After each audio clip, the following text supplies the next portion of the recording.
This edition of the Impact Podcast is brought to you by Engage. Engage is a digital booking platform revolutionizing the talent booking industry. With thousands of athletes, celebrities, entrepreneurs, and business leaders, Engage is the go-to spot for booking talent for speeches, custom experiences, live streams, and much more. For more information on Engage or to book talent today, visit letsengage.com.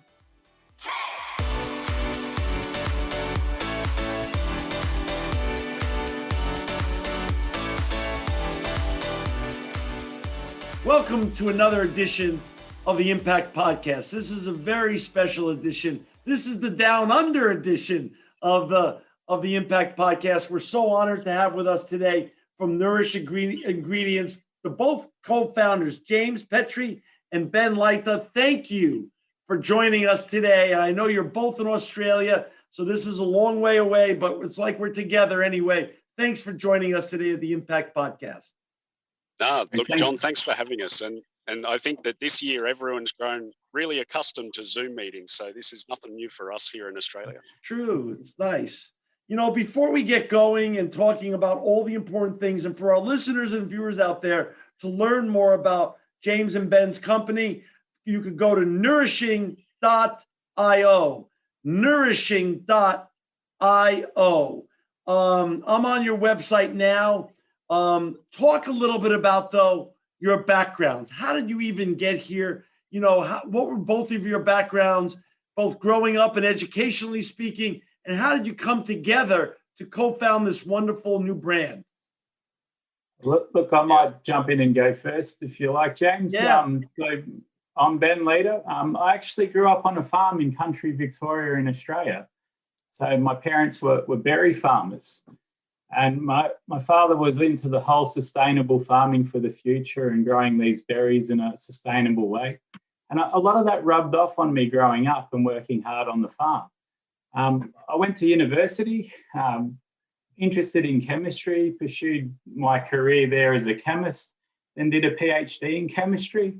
And that same theme of, using renewable organic materials and converting them into stuff that you can use in the real world, whether it be plastics, food, fuels, food, it just rubbed off on me.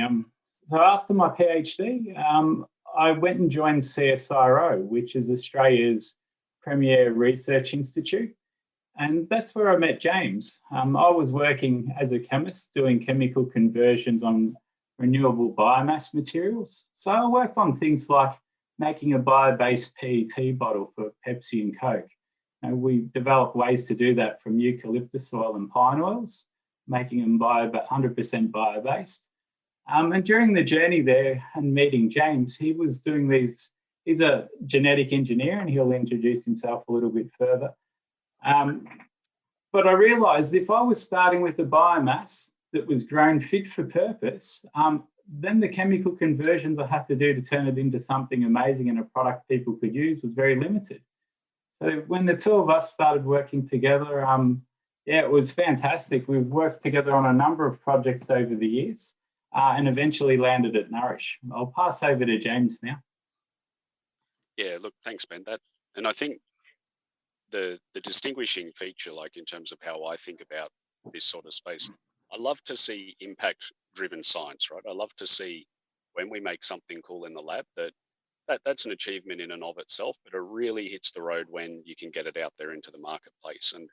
And that's what's always driven my, my research interest. And there's a very fine line between that sort of translational research and then actually turning it into a commercial product. You can't really have one without the other in a lot of cases. And, when we looked at this whole area of these sort of specialty food lipids for these plant protein, alternative protein foods, it's a bit of a no-brainer, to be honest, John. I haven't had the opportunity yet. Well, I've had the opportunity, but I haven't been smart enough yet to get on a plane and get down to Australia. I've traveled the world my whole life. I'm going to make it down there in my lifetime. But talk a little bit about socially and culturally speaking. Has Australia been part of this sustainability revolution from the standpoint of adoption of vegetarianism and veganism early, or is it just now coming to coming to the forefront over there now. Where are you as a culture with regards to clean eating, plant-based eating?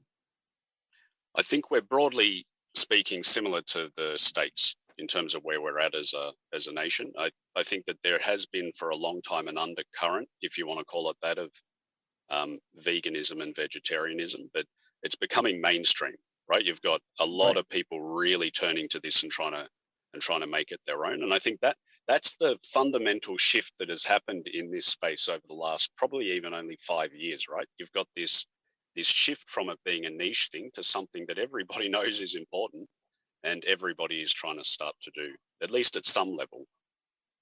Yeah, and that's so funny.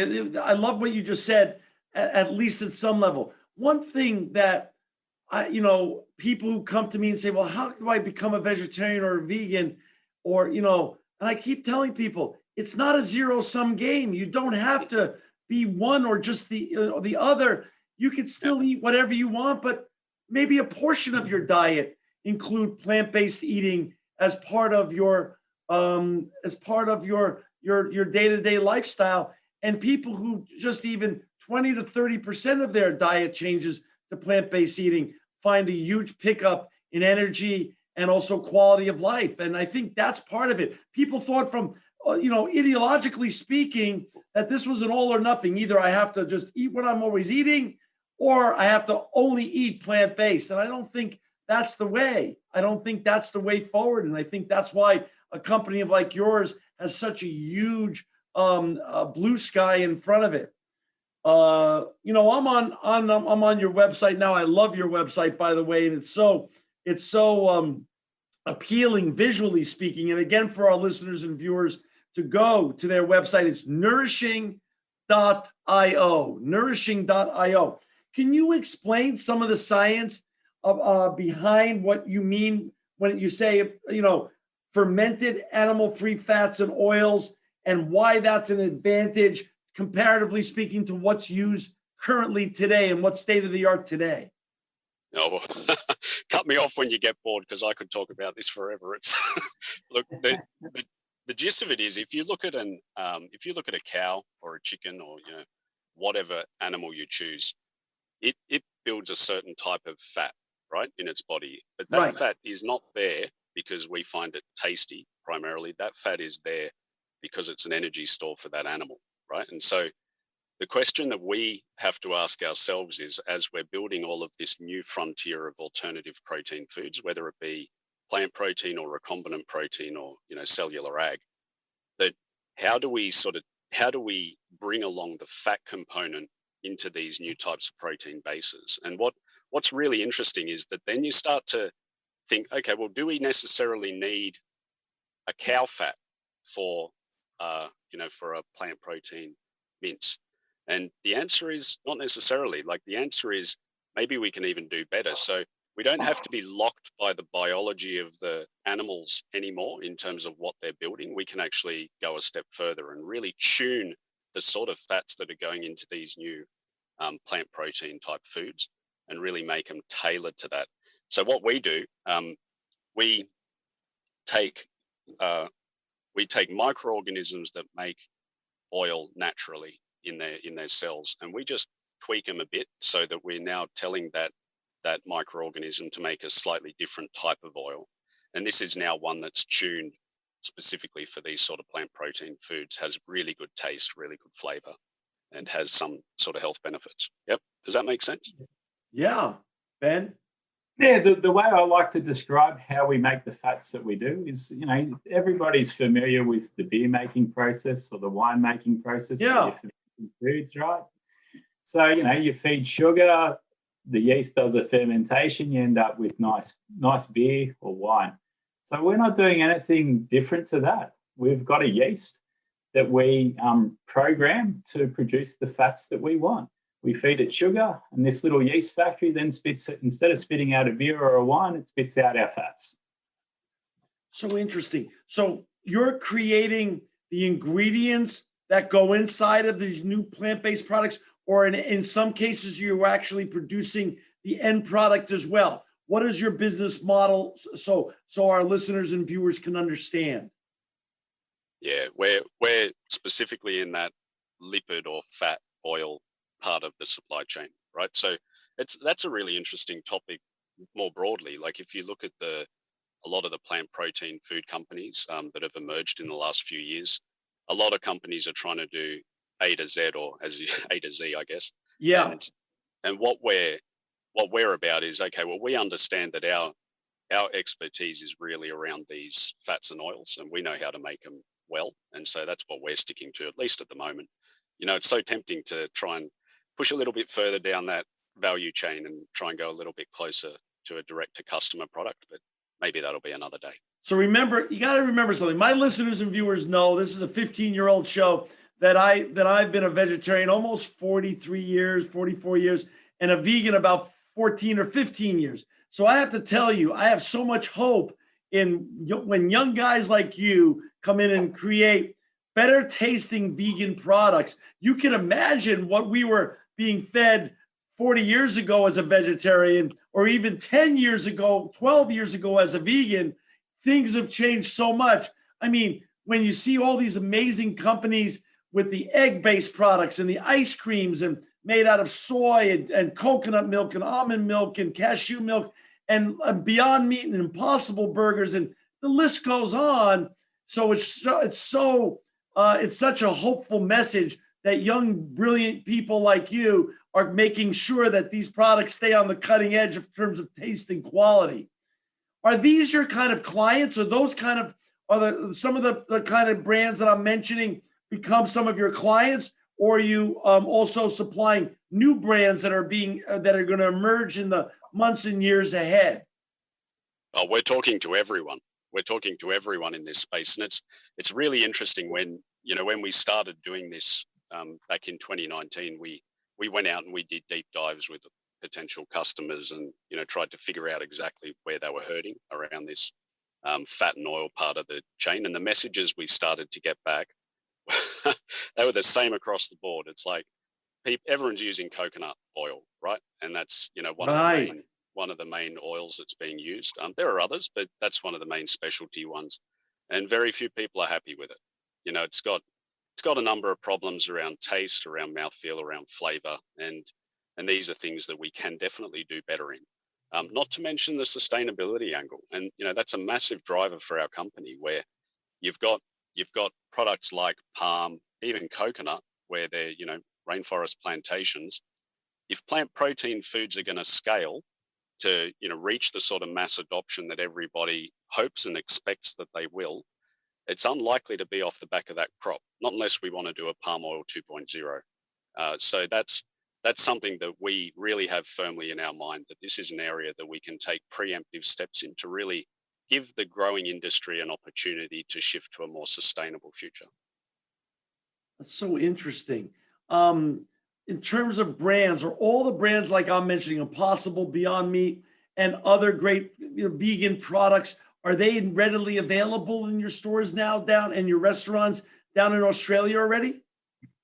Oh, we got a pretty good range. There's a mixture, I'd say, Ben, of homegrown brands and also the Beyonds and so forth, the international brands. It's fascinating to see how quickly it's changed, right? Even when you walk into the supermarket just a couple of years ago, such a different sort of layout, isn't it? And a restaurant too. I mean, there's even one of the most famous restaurants in New York just announced it. I mean, literally one of the most famous restaurants in New York, 11 Madison Park, that they're going all vegan, not even part vegan menu, all plant-based. Ben, as a business enterprise, and I'm, although I'm a huge believer in what you're doing, I don't know the landscape. Do you have 50 competitors in the space, or you guys have sort of a quasi monopoly on this carved out niche, that specialty that you guys have created? Well, this whole alternative proteins food movement and the animal-free meats that are being produced by all these wonderful companies that you've just mentioned, they've all been so focused on the protein and the complex food formulation and going direct to consumer, and they have done a fantastic job, right? In order to get them to compete and get regular meat eaters to want to eat these products, that whole eating experience needs to be better. So, it's a combination of a lot of things. It's, Beyond's just put out their Burger 3.0, and that's going to continue to roll out and get better and better. Where we fit into this and where we've seen the niche is that they haven't really focused in on the fats. They've only used what's existing and available to them in the real world. They didn't know that we could produce all these alternative fats via fermentation. So, the niche that we're actually filling is we're creating a whole new world of fats that will make these products into the foods of the future tomorrow. Wow, that's and like on your website, and for our listeners and our viewers, again, Ben and James's website is nourishing.io. Nourishing.io. It's really a visual delight. But I mean, your products that you're creating, your ingredients could go into everything from the next generation of burgers to ice cream cones to all types of alternative plant-based proteins and plant-based products from here on out. Is that correct? Yeah, it's really cool, the sort of breadth. I mean, so take that dairy example that you just mentioned. Yeah. The importance of fats are so readily discernible there. You bite into a low-fat ice cream and you bite into a full-fat ice cream, and you know the difference. Right. It's not hard to tell. That's right. And that fat is not a sexy topic, right? People don't like fat. I think that's starting to change a little bit, at least. People are understanding there's more nuance there, but generally speaking, it's one of these topics that has been a little bit ignored and brushed under the carpet. There's so much room for improvement here, and that's the gap that we're in. I think we've seen this. We in my genetic engineering background as the scientist, we built a product many years ago, which was a fish oil replacement in canola, in the seed oil canola, and that product was, I think, one of the forerunners of this type of technology, where you've got the recognition that there's an animal type product out there in nature that is good for people, that they need to eat, but there's just not enough of it, right? And so coming from the side with these sort of new solutions to build these types of products for these new consumers that are starting to understand how important they are is such a fascinating field to me. Yeah.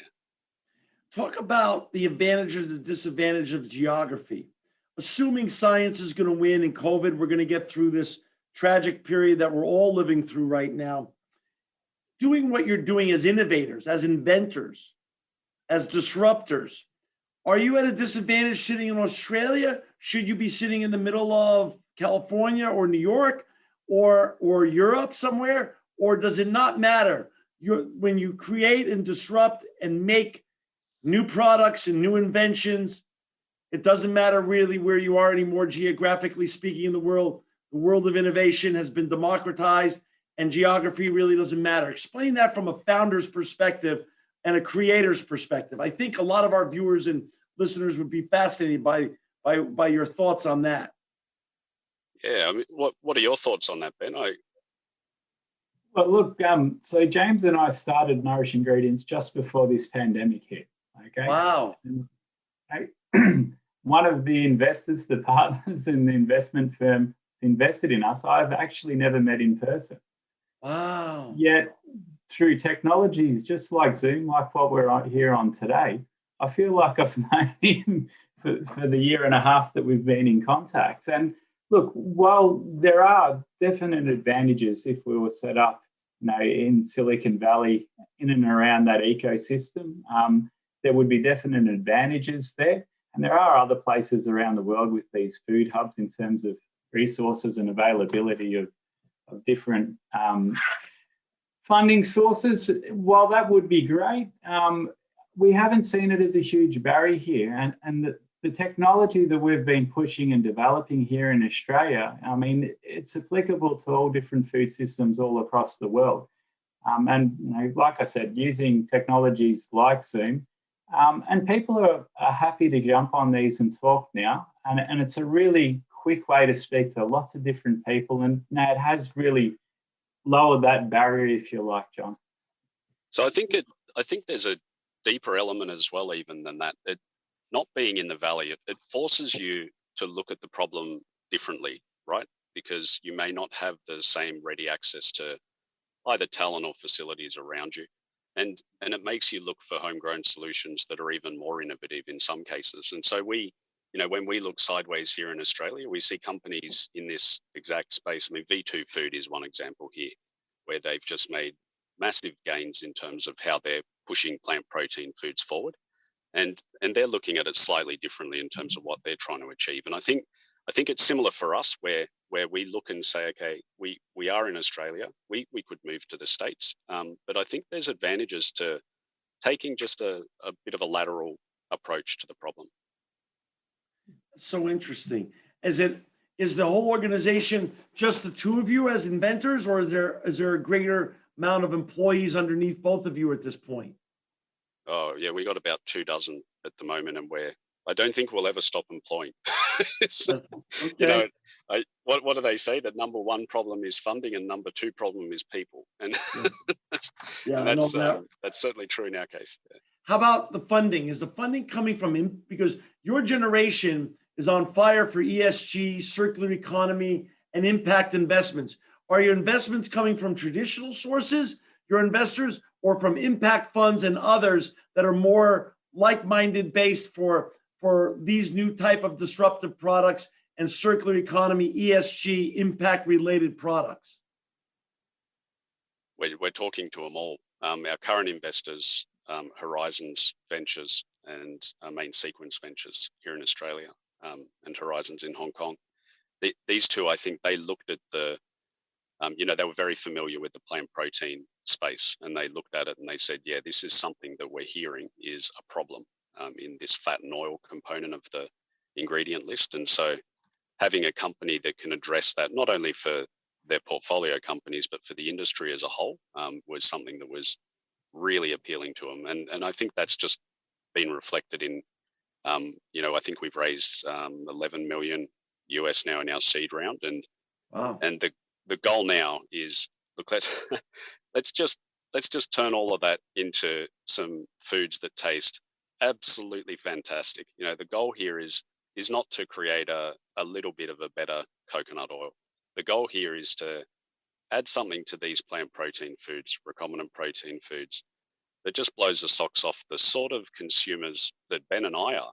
That we are meat eaters and we enjoy it, and the sort of customers you're trying to get over the line in terms of the real growing market opportunity is the ones who do want to change, and they just want to be wowed by the sort of products that are out there. And I think we can achieve that by addressing the fat problem. So I think we're about to just blow the socks off the growth potential of the whole sector, as it were. And it's just by addressing this real special part of that ingredient list. What do you both think is the future here? When will I be enjoying your products contained in plant-based products that I typically enjoy? Are we 6 months away? Are we a year away? Are we 18 months away? Give me a little bit of vision of the future for Nourish ingredients. Well, you might be a bit ahead of the curve, John. We'll send you some samples when we got them ready.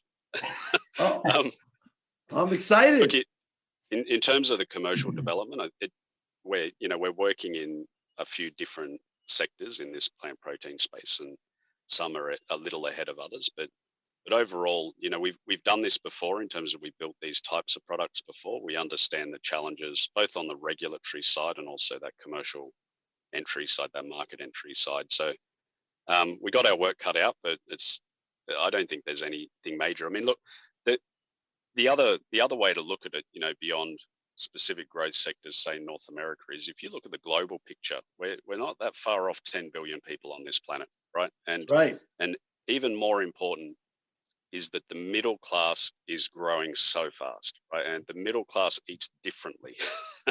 The middle class eats a much more Western type diet, and that's just not feasible in terms of our current animal-based agriculture. So what are these people going to be eating? And we already know that the answer is not going to be the same sort of animal-based agriculture that we are currently enjoying in a lot of countries. And so how do we address that? Well, the answer has to be via plant-based or recombinant-based, and it's just such an obvious thing that I think this is why there's so much interest in really trying to fine-tune these products and and get them into the market in a form that just blows people away. I agree with you. When Ethan Brown, as I shared with you earlier, when Ethan first came on our podcast 10 years ago now, and he told me that his first two investors were Biz Stone, the co-founder of Twitter, and Bill Gates. I said, why? Why were they investing? He said, John, it solves some of the world's biggest problems. Yep. And so I think that theme, as you just laid out, James, is still, it holds today. That truth holds 10 years later. You're really part of a revolution in food consumption and availability that is going to be that void is going to need to be filled in the months and years ahead. You're absolutely right, and I think there's an interesting twist here, right? Which is that very often agricultural or food chain developments are done for the benefit of the big corporate end of town, and that is appropriate in in the sort of capitalist economies that we've grown up in. But if you develop these sort of foods with the consumer in mind and make sure that there are built in from day one benefits to those consumers, in this case, sustainability and health, and our goal is to add taste and flavor to that list, right? And so if you can accomplish that with this new generation of agriculture, it's effective, it's fermentation, but it's still agriculture in that sense. Yeah, that's a whole new world for us. It's exciting. You're just creating a bigger tent, and you're inviting more people in. Ben, talk a little bit about the partners. Are you two the only co-founders? Yeah, James and I are the two co-founders of Nourish Ingredients, and we were essentially the main drivers behind it for the first 12 months. And as James said, we've expanded now to over 20 people, and don't look like slowing down. That's wonderful. A lot of young people come to me about new business opportunities and how do they start, how do they create, how do they launch, and I keep one of my common themes to them is choosing your partners. Something is as important, if not more important, than choosing the idea that you're going to do. Oh, hell yeah. And now that you guys have had 18 months of baptism together, 19 months of baptism together, don't you find that to be true? It's longer than that. We tried to, and tell the story about where we, look. So when James and I first met at the CSIRO and started working together, we were working on different projects. They were making beautiful plants that did stuff. I would take them, extract them, and turn them into beautiful products. Yeah. And look, we decided to put one of the technologies into an accelerator program. People are familiar with that type of thing for startups. And we went out and talked to a bunch of customers, and it was to do with making more plant-based oils, so just a different plant-based production system. And during those interviews, we spoke to people like Perfect Day and a bunch of others, and we started to hear the same thing back. Oh, instead of making more oil, can you actually make these animal oils in your plants? And I still remember the point we were in a taxi in San Francisco coming back from a customer interview and said to James, why aren't we making these animal fats in a yeast-based platform? We know we can do it. And that was like the aha moment where we both thought, right, let's go back. When we got back, we worked out how we could do it and then pitched for the venture funding and kick things off. That's wonderful. That's wonderful. So give me a view on the future. Where are you guys going to be a year from now, 2 years from now, 5 years from now? Explain to me what the evolution is going to be for your great brand, Nourish Ingredients. I mean, I can give you the technical answer. We're going to be at pilot scale, then we're going to be at small scale commercial, and then we're going to be at full scale commercial. The challenge is answering who's going to be the partners to help us do those steps. Right. That's a lot of steel in the ground when you get to the sort of scale that we need to reach. So that's something that we're beginning to have those conversations now. I think the irony is that in some senses, the technical challenge of doing the synthetic biology of the strain engineering is not the major part of what's potentially going to slow us down. It's more that scale up side of the equation. So it's a fascinating journey, but not one that we haven't been on before. The problem is in the past, when I've done it, it's been with crop plants, and one of the things I often think is that it feels like we're cheating now that we've switched to a fermentation platform, because it's so fast. It's like the iteration and the cycle time on these, on the traits that we're developing is so much quicker than plants. And that's really refreshing. It lets you take a whole different approach to how you solve these type of metabolic engineering challenges in these yeasts. It's such a fun thing to be doing at this point in time. Do you have to build your own factories to support the ingredients that you're creating, or can you contract that with existing food-based factories? You can definitely contract it. This isn't rocket science. Fermentation technology is old as the hills and older. This stuff has been around for thousands of years, and it's just a different type of yeast that's producing a different type of product. Instead of alcohol, now we're producing oil, and beyond that, the differences are somewhat superficial. I'm sure that there's fermentation engineers who are listening to this pulling their hair out now at my naivety, and I think that is true to some extent when you look at you can't necessarily just switch a wine fermentation tank or a beer fermentation tank into this sort of production, but it can be retroed, and there's certainly examples out there where it's been achieved. That's great. Any final thoughts from either one of you? I mean, you're both fascinating. I love what you're doing. I want to have you back on Impact as you continue your journey and share the products that you're creating and the progress that you're making. But I'd love you to share any last thoughts before we say goodbye for today. Look, I'd just like to say, John, thanks for the opportunity to come and talk to you and your listeners. I think it's such an interesting thing for us to, it's such an interesting journey for us to be going on, but we try and keep right in front of our mind, what's the goal? What are we trying to achieve? Because if you start trying to achieve, we're going to raise capital, we're going to create a valuable company, I think that tends to lead down a dismal road.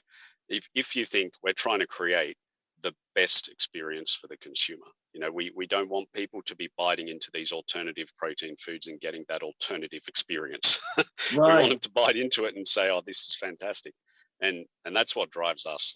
How do we turn that corner and make it? So yeah, it's been really enjoyable talking to you. Thanks for your time. Of course. Ben, anything from you, Ben, before we say goodbye today? Look, it's been a pleasure to be on the show, John. And hopefully we'll be speaking to you in the not too distant future after we've sent you some amazing samples. I'm excited for that. And I'm excited one day when I get to meet you in person, whether here in the States or in Australia. I'm telling you, we will meet in person. And I'm excited for that day. For our listeners and our viewers to find Ben and James and their great company, please go to nourishing.io. Nourishing.io. James Petrie, Ben Leita, you guys are making the world a better place. You're making a huge impact. I'm grateful for your time today. I'm grateful for the work that you're doing. You're always welcome back on the Impact Podcast, and continued success in your journey now. Thank you, John. You have a good day. Thanks. This edition of the Impact Podcast is brought to you by Trajectory Energy Partners. Trajectory Energy Partners brings together landowners, electricity users, and communities to develop solar energy projects with strong local support. For more information on how Trajectory is leading the solar revolution, please visit trajectoryenergy.com.